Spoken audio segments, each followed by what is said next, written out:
Hi everyone, it's QuickyBaby and welcome back to World of Tanks, and today I want to talk about Wargaming's big announcement that they are going to be perfecting preferential premiums coming to the game very soon. Now I realize I'm a little late to this discussion, but so many people have been asking me about it that I thought you'd be interested in my opinion. So to get everybody up to speed who has no idea about this as quickly as possible, and then I can go into more depth, on Monday the 21st, out of nowhere, on the World of Tanks EU homepage came an article, which in essence says that they're going to be buffing the KV5 and removing its preferential matchmaking as kind of like a tester, I guess, to see if they want to do it to all of the other tanks as well. So what is preferential matchmaking in World of Tanks? Well, that's where your vehicle has special matchmaking. In the KV5's example, it's that it can meet tier 6 tanks, tier 7 tanks, tier 8 tanks, and tier 9 tanks, but not tier 10 vehicles. And tier 8 preferential matchmaking was pretty much the norm for the original tier 8 premium vehicles. When we take a look at the real old school premium tanks like the T-34-3, the KV5, the IS-6, the Super Pershing, of course the Type 59, and then finally the Chinese 112, all of these vehicles were balanced around the fact that they were kind of worse than tier 8 tanks, but they never had to meet tier 10 vehicles. And these vehicles were absolutely fine for years, and they were really fun to play because you didn't really get into those slow tier 10 games, and you didn't really mind being a weaker tank for it. However, in update 9.18, when Wargaming completely changed the matchmaker, which they're calling important enhancements, well, I'm not sure if it was an enhancement for tier 8, I think that might be stretching it a little bit. The new template system, which is either 3, 5, 7, or alternatively I think 5 and 10, completely destroyed preferential matchmaking tanks, because now they had to face mostly tier 8 tanks and mostly tier 9 tanks. Whereas previously, their worst possible matchmaking was pretty much 7, 8, 9, and ideally 6, 7, 8. Because of the fact that the tanks at the top of the list in a 3, 5, 7 setup are so small, that means the chances of you getting in there are very, very slim indeed. And how are you meant to compete in something like a 112 with 175 millimeters of standard penetration against tier 8 and tier 9 tanks? You're not. This vehicle is effectively tier 7.5, and Wargaming's new matchmaking system just basically rendered it redundant, apart from those very seldom occasions when you get to fight against tier 6 and tier 7 tanks. And so it seems like an easy fix, right? Just make the KV5 better by increasing its damage per minute, its damage per shot, its penetration, and remove its preferential matchmaking, and then everything is fine, right? Well, no, not really. These vehicles were purchased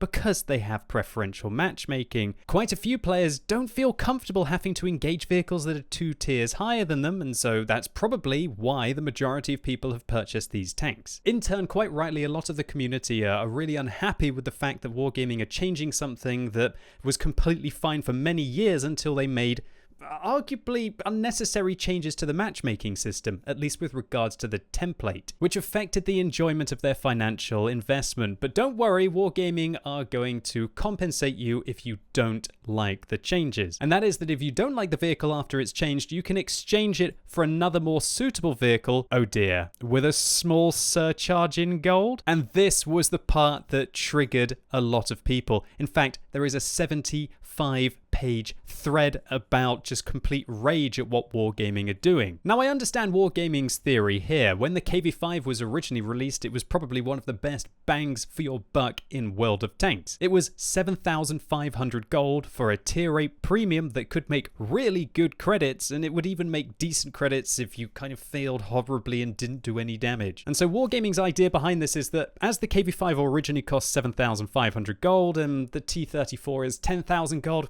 all right, well, you pay us 2,000 gold and you can get a bit better value. But it sure doesn't look like the preferential premium owners are going to be very happy about that, because quite a few people did not pay 7,500 gold for the KV5. One of the last times this tank was on sale on the European server was on the 1st of September 2015 for €38.45 with 3,000 gold. But I can never agree with Wargaming's bundling policies on purchasing vehicles. And so effectively, people bought the KV5 for €38.45, which is the equivalent of £33.72. And so if I wanted to buy gold now, how much gold could I get for £33.72? Well, let's find out. Well, I could actually get myself 11,100 gold. And so this is definitely one aspect that Wargaming have probably not considered, that some people bought the KV5 for money and not gold. And now they're having it changed, and they're saying that they're willing to give you probably about 7,000, maybe 8,000 gold worth to then upgrade it to a different tank if you don't like what they're doing with it. And so the result is that there's hundreds, if not thousands, of very unhappy customers out there, and they're Wargaming's most important customers, i.e. the ones that actually pay them, because 75% of players never pay Wargaming anything to play World of Tanks. Now, of course, this opens up future questions for what other preferential matchmaking tanks are they going to make changes to, like the KV5, because they're calling it the Pioneer, which strongly suggests they're going to be doing it to all the vehicles. Now, can you imagine if they did the same thing to the Type 59 and effectively just made it a lot like a T54 Mod 1 or a T44 100, for example? There are people who spent hundreds of euros gambling last Christmas to be able to get a Type 59, and they're going to find that maybe like 6 months later or so that it doesn't even have the special preferential matchmaking that makes it such a rarity in the game. It's just ludicrous. So the real question is, why is Wargaming doing this? There are loads of other vehicles that frankly you could purchase that is not the KV5. You could get an IS-3A, for example. Why don't Wargaming just make this freely available? And so Wargaming go as far as to justify the reason for these changes as blaming preferential matchmaking tanks